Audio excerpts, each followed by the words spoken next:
I'm Kathy from Up to Date Interiors. Today I'm excited to show you how to make custom window treatments that you do not have to sew. This is for our bedroom makeover. I will be using beautiful fabric from Smith Honig. This is a shibori print and it's called Shibori Hyacinth in blue.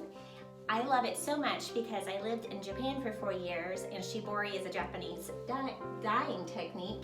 So I'm really excited to incorporate this into this space. Now I wanted to add even a little bit more detail to my custom window treatments. So I will be adding a trim and contrasting color in this pretty like meadow green. That will be a vertical stripe on each curtain panel.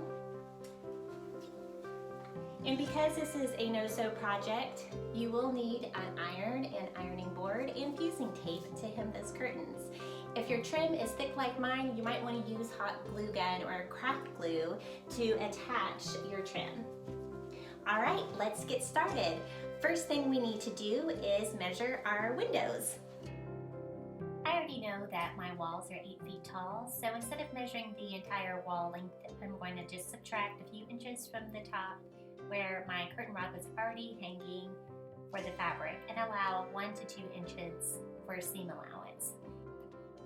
Same thing with the width. I'm just making sure that the fabric width will be plenty for the curtain panels with seam allowance.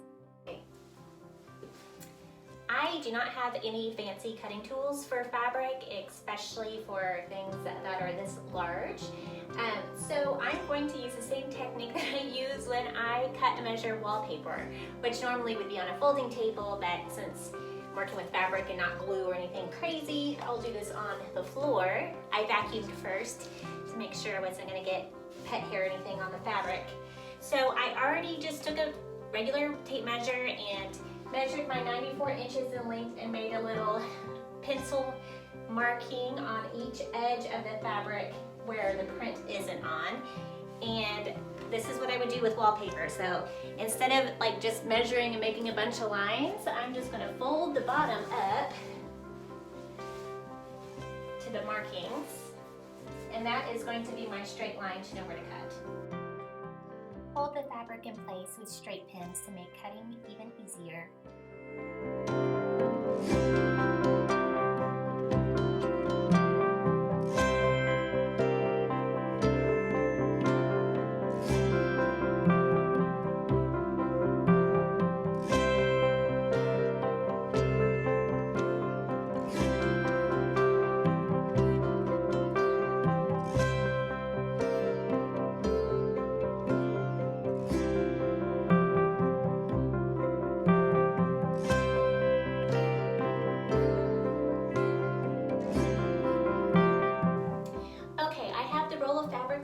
For the second piece, and I have placed my first cut right on top, and I am lining up the pattern at the top instead of just using the piece to measure, because I want my curtains to look identical like me and my twin.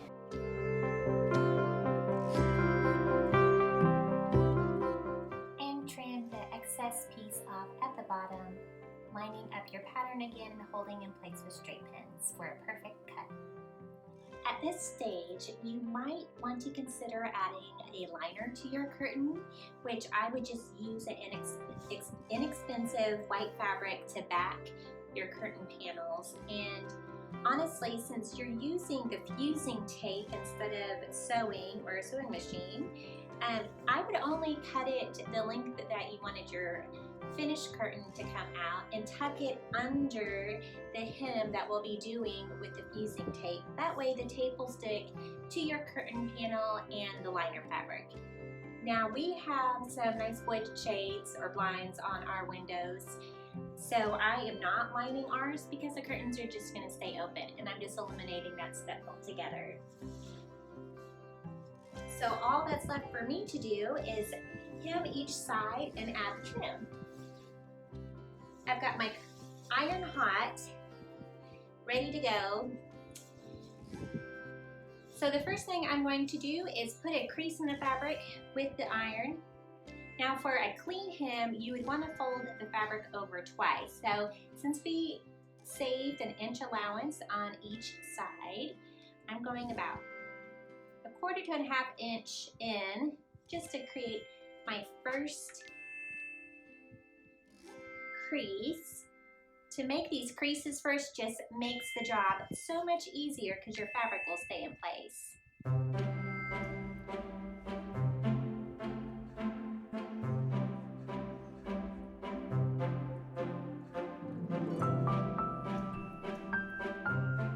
I'm starting with one of the shorter ends, so this is either going to be the top or the bottom, which we can decide after which way we like the pattern showing. I will probably use the top that I lined up first with the patterns because the print looked pretty good where I cut it.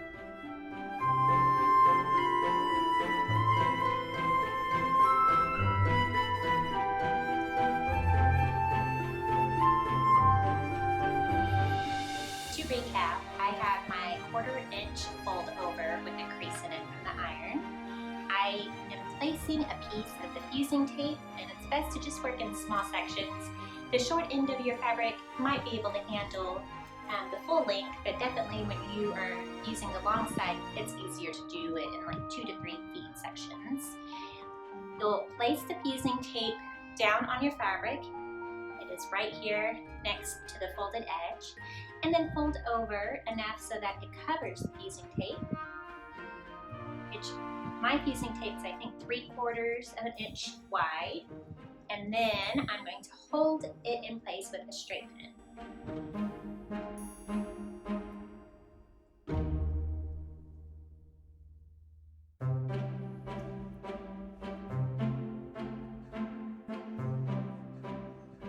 Okay, I've got about 1.5 feet. I could keep going, but I'm going to show you how easy it is to use fusing tape if you haven't before. You just simply iron right over it. Since the fabric is folded, you're essentially pressing down on 2 layers of fabric before you even get to the fusing tape, and then there's that single layer on the other side of the tape. So it will take more heat to start melting the tape below the 2 layers. So what I like to do is just flip over the fabric once I have pressed it on that side, and then press it on this side where it's just the single layer of fabric next to the fusing tape. And then you can carefully check to see if it's fusing together properly before you remove the straight pins. And I am just ironing right over the straight pins, being careful to avoid the pearl endings on them. Okay, so I'm just going to check to see how about, oh my gosh, it worked beautifully. I just did this with velvet fabric and that took definitely more heat, but this is fusing together very easily. Fantastic. We'll finish this hem and then we've got the other 3 sides.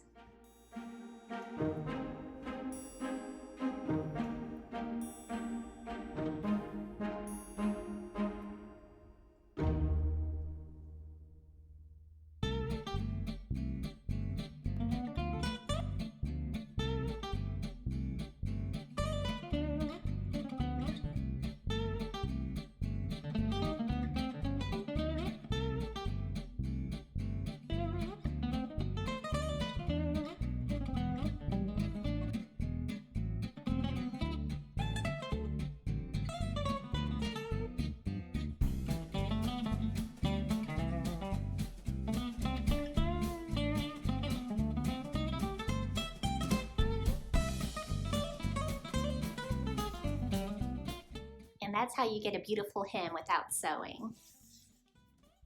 Look how nice that is. Now that my curtain panels are hemmed, the last step is to add trim. I am going on the inside of each curtain panel about 1 inch in, and you could use straight pins to hold your trim in place if you're worried about keeping a straight line. I hot glue and do this sort of thing all the time, so I feel comfortable with just starting it. I am going to wrap each end around the top and the bottom of the curtain panel just a little bit, and I'll put a little bit of hot glue. That way my ends won't unravel.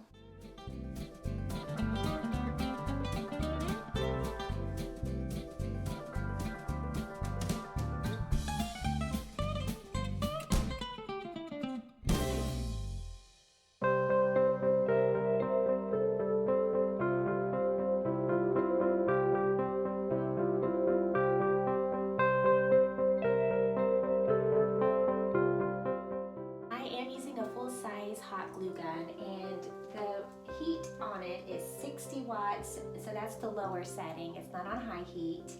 And the great thing about using hot glue for something like this is you do have a little bit of time to adjust what you're putting on. So I can move the trim around just a little bit to make sure it's perfectly straight before pressing into it and holding it a second while it dries.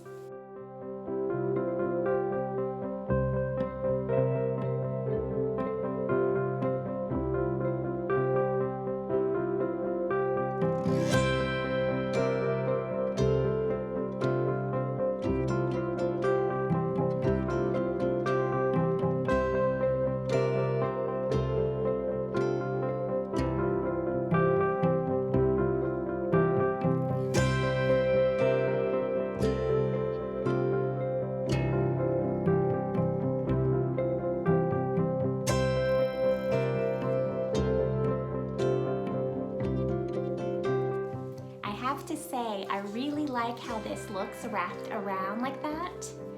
I think it's just a nice little detail. One curtain panel down, one more to go. All right, the last thing to do is to hang the curtains, but first I wanted to show you that cool little trick you can do to get a pinch and pleat look in a curtain. And I do this by using a curtain ring with the clip on the bottom. And this is 3 inches long, so they're also great just for adding extra length to a curtain. If yours are a little too short, you can add 3 inches without buying new ones. So all you have to do is fold. Well, let me first say that I'm not going to put a pinch and pleat on the corner of the curtain, so I'm going to start probably about 6 inches in. That's how far the rings get spread out. And I'm just doing 1 fold and 2 folds. And then I'm going to hold it in place with the curtain ring, but that's what the folds look like.